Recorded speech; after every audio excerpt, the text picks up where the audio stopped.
Hello everyone, यदि आप UPSC TRE 4 की तैयारी कर रहे हो और बिहार में आप 2025 में टीचर बनना चाह रहे हो तो ये वीडियो बिल्कुल आप लोग के लिए होने वाली है, क्योंकि आप लोगों का जब एग्जाम की तैयारी कर रहे हो तो आप लोगों का मोटो केवल एग्जाम में बैठना नहीं है, बल्कि उसमें सिलेक्शन भी लेना है।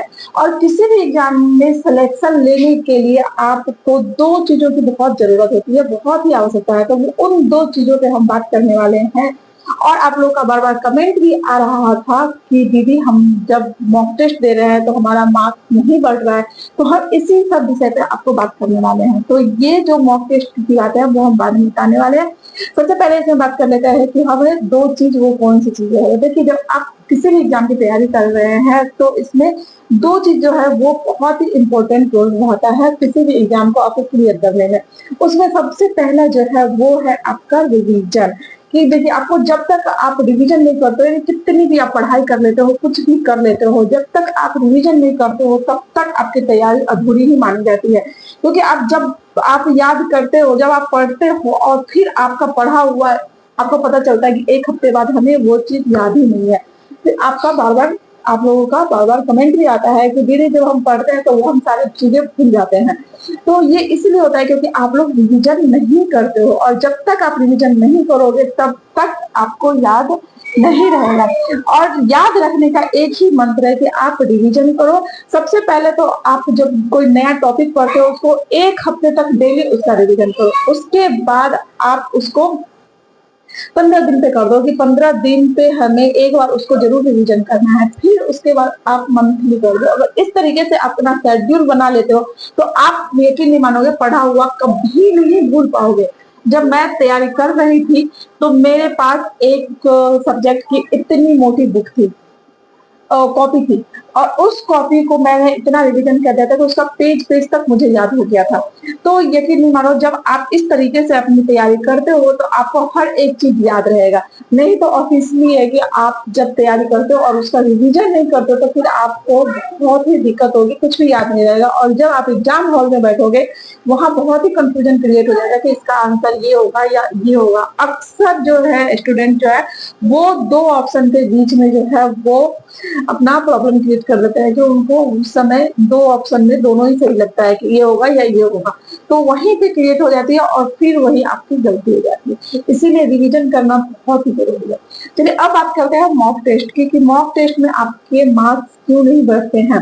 तो देखो, जब आप मॉक टेस्ट लगा रहे हो तो उससे पहले आपने अपना सिलेबस कंप्लीट नहीं किया है। जो आपका सिलेबस है उसे आपने पढ़ा नहीं है, उसको कंप्लीट नहीं किया है। थोड़े थोड़े अगर आपने पढ़ लिया है और फिर आप तुरंत मॉक टेस्ट लगाने लग जाते हो, उससे आपके मार्क्स कभी इंक्रीज नहीं होंगे, फिर उसका आपको बेनिफिट कभी नहीं मिलने वाला है। तो आप जब मॉक टेस्ट आपको इस तरीके से लगाना है कि सबसे पहले तो आप एक एक सब्जेक्ट का जो है ना वो आप एक सब्जेक्ट पूरा कंप्लीट कर लो या उसका चैप्टर कंप्लीट करो, और फिर उसका सबसे पहले चैप्टर वाइज आप मॉक टेस्ट लगाओ, फिर सब्जेक्ट वाइज मॉक टेस्ट लगाओ। जब आपका 70% सिलेबस कंप्लीट हो जाता है उसके बाद आप मॉक टेस्ट लगाना स्टार्ट कर दो। तो जब आप इस तरीके से फिर मॉक टेस्ट लगाओगे तो ऑब्वियसली है कि धीरे धीरे मार्क्स आपके इंक्रीज होंगे।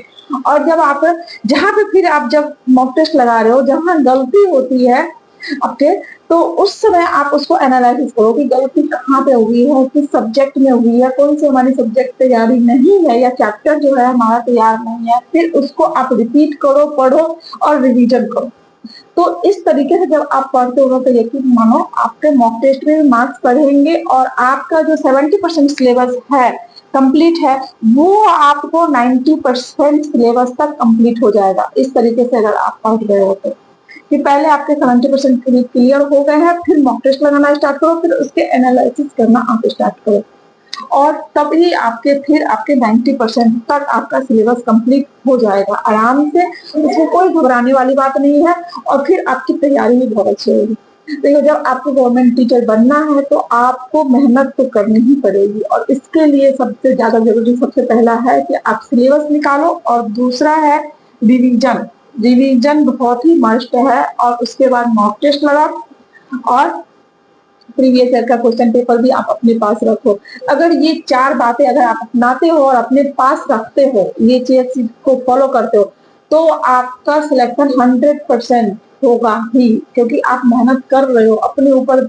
आप मेहनत कर रहे हो, उस चीज को पाने के लिए आप कॉन्शियस हो कि हमारा होना है, और जिस चीज को हम पाने के लिए मेहनत करते हैं तो वो जरूर ही पूरा होता है, हमारे लक्ष्य हमें जरूर मिलता है। तो बस आप मेहनत करते रहो और इन 4 चीज को फॉलो करो और मॉक टेस्ट में अपने मार्क्स बढ़ाओ, क्योंकि देखिए आपके पास टाइम नहीं है, केवल 3 महीने का टाइम आपके पास बचा है एग्जाम देने के लिए। तो इन 3 महीने में आपको अपना सिलेबस भी कंप्लीट करना है, साथ में रिवीजन भी करना है और आपको मॉक टेस्ट भी लगाने हैं। तो आप मॉक टेस्ट जब आपका अभी आप वीकली मॉक टेस्ट लगाओ, और जब आपका सिलेबस है कि कंप्लीट हो जाए या एग्जाम में 1 महीना आपका बच जाता है, उसके बाद आप डेली एक मॉक टेस्ट लगाना। नेक्स्ट वीडियो में ये ले जाऊंगी कि आपको मॉक टेस्ट जो है किस बुक से लगानी है और किस तरीके से लगानी है, जिससे आपका तैयारी बहुत अच्छे से हो और आपका सिलेक्शन हो जाए। अगर आप मुझे कोई इंक्वायरीज होती है तो आप लोग मुझे कमेंट भी कर सकते हो, जिसमें मैं उसका रिप्लाई जरूर करूंगी और आप लोगों के साथ बनी रहूंगी। तो आप लोग मुझे अपनी प्रॉब्लम भी शेयर करो, जिससे मैं आप लोगों को की हेल्प करती रहूंगी और आपके सवालों का मैं जवाब दूंगी, जरूर देती हूँ मैं, और मैं आगे देती ही रहूंगी। आप लोग मॉक टेस्ट किस बुक से लगा रहे हो और कहाँ से लगा रहे हो, ये आप लोग कमेंट में जरूर बताना, और कितने आपके मॉक टेस्ट में मार्क्स बनते हैं ये आप जरूर बताना कमेंट बॉक्स में। तो चलिए आज का वीडियो बस इतना ही है। अब बस आप जो मैंने बताया है उस पर आप केवल फॉलो करना और अपनी तैयारी अच्छे से करना, और आपको अपना एक सीख लेना है। तो चलिए आज के वीडियो में बस इतना ही, तब तक फिर मिलते हैं नेक्स्ट वीडियो में, तब तक के लिए जय हिंद, जय भारत, नमस्ते।